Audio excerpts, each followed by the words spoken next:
Hi, fourth graders. This is Ms. K, and we're going to continue our poetry unit today.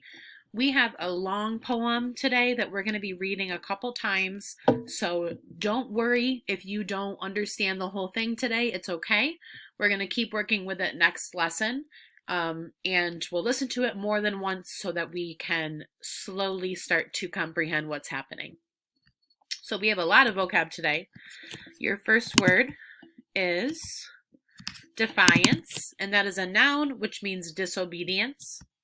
The next word is ease, which is a feeling of comfort or relaxation.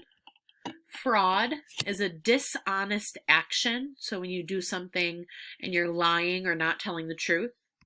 Lusty is an adjective that means healthy and strong. Melancholy is a noun, and that means sadness. Multitude is a noun, and that means a large group. Patrons, noun, people who support things, or fans. So if you're a fan of a football team, you are a patron of that football team. Stern is an adjective that means strict or harsh. Stricken is an adjective that means upset. A visage is a face or the expression on it. And then we have a couple literary vocab words. So hyperbole, that is a type of figurative language, and it's a type of exaggeration. So if somebody says, I've been waiting forever, well, they haven't been waiting forever. They're exaggerating that. So that would be hyperbole. Or I'm so hungry I could eat a horse. They're not going to eat an actual horse. They're just saying that because they're really hungry and horses are big. So any type of exaggeration like that is a hyperbole.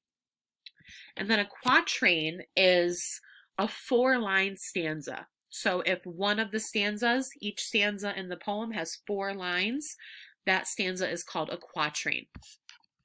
All right, let us read our poem. So this is called Casey at Bat, and it's about a baseball game. The outlook wasn't brilliant for the Mudville 9 that day. The score stood 4-2 with but 1 inning more to play. And then when Cooney died at first and Barrows did the same, a sickly silence fell upon the patrons of the game. A straggling few got up to go in deep despair. The rest clung to hope, which springs eternal in the human breast. They thought, if only Casey could but get a whack at that, we'd put up even money now with Casey at the bat. But Flynn preceded Casey, as did also Jimmy Blake, and the former was a hoodoo, while the latter was a cake. So upon that stricken multitude, grim melancholy sat, for there seemed but little chance of Casey getting to the bat. But Flynn let drive a single, to the wonderment of all, and Blake, the much despised, tore the cover off the ball. And when the dust had lifted and men saw what had occurred, there was Jimmy safe at second, and Flynn a hugging third. Then from 5,000 throats and more there rose a lusty yell. It rumbled through the valley, it rattled in the dell. It pounded on the mountain and recoiled upon the flat, for Casey, mighty Casey, was advancing to the bat. There was ease in Casey's manner as he stepped into his place. There was pride in Casey's bearing, and a smile lit Casey's face. And when responding to the cheers, he lightly doffed his hat, no stranger in the crowd could doubt 'twas Casey at the bat. 10,000 eyes were on him as he rubbed his hands with dirt. 5,000 tongues applauded when he wiped them on his shirt. Then, while the writhing pitcher ground the ball into his hip, defiance flashed in Casey's eye, a sneer curled Casey's lip. And now the leather-covered sphere came hurling through the air, and Casey stood a-watching in a haughty grandeur there. Close by the sturdy batsman, the ball unheeded speed. That ain't my style, said Casey. Strike one, the umpire said. From the benches, black with people, there went a muffled roar, like the beating of the storm waves on a stern and distant shore. Kill him! Kill the umpire! Shouted someone on the stand. And it's likely they'd have killed him had not Casey raised his hand. With a smile of Christian charity, great Casey's visage shone. He stilled the rising tumult. He bade the game go on.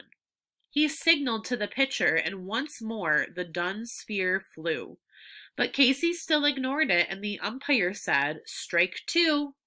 "Fraud!" cried the maddened thousands, and echo answered, "Fraud!" But one scornful look from Casey, and the audience was awed. They saw his face grow stern and cold. They saw his muscles strain, and they knew that Casey wouldn't let that ball go by again. The sneer is gone from Casey's lip. His teeth are clenched in hate. He pounds with cruel violence his bat upon the plate. And now the pitcher holds the ball, and now he lets it go.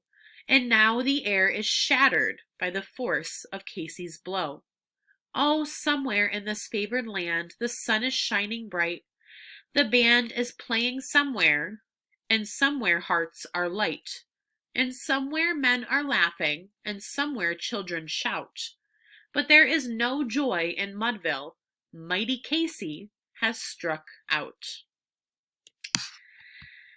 Okay, so like I said, this poem is too complex to completely understand without hearing and reading it multiple times. However, you probably still understood a great deal from your first experience with the poem. The following questions will show just how much you understand about the poem already. So please feel free to rewind the video and listen to me read it once or twice again. Or you can go back into the text yourself and find the information to the questions below. So the first one asks, who is this poem's main character? Number 2, what sport does Casey play? Number 3, why do the fans want Casey to come up to bat? Number 4, what happens when Casey does come up to bat? And number 5 wants you to reread the first stanza and summarize it in your own words. So here is the first stanza. Tell me what is happening, what is going on in this first stanza in your own words. Please make sure to answer these. They're all written responses, so use whole complete sentences if you can. And we'll move on to skills. So we're going to learn about some poetic devices today. We're going to think how this poem uses some of the devices we've already learned in other lessons this unit. So we're going to think back to what we've learned and look through this poem to find them. So first one I want to go over is metaphor, and that's saying that one thing is something else, so comparing two things. Repetition is when you repeat something over and over again, saying the same word or phrase. A simile is the same thing as a metaphor, except you use the word like or as. Personification is giving human traits to something that is not human. And then alliteration is when you use the same sound at the beginning of words that are next to each other. All right, so number 1 wants to know these two phrases, sickly silence and deep despair. What are those two an example of? Number 2, why do you think the poet wanted to emphasize those words? What is so important about a sickly silence or a deep despair? Feel free to use the dictionary if you need to know what some of those words mean. Number 3, in stanza 4, the poet says Blake tore the cover off the ball. Blake didn't really tear up the ball. What is the meaning of this figurative statement?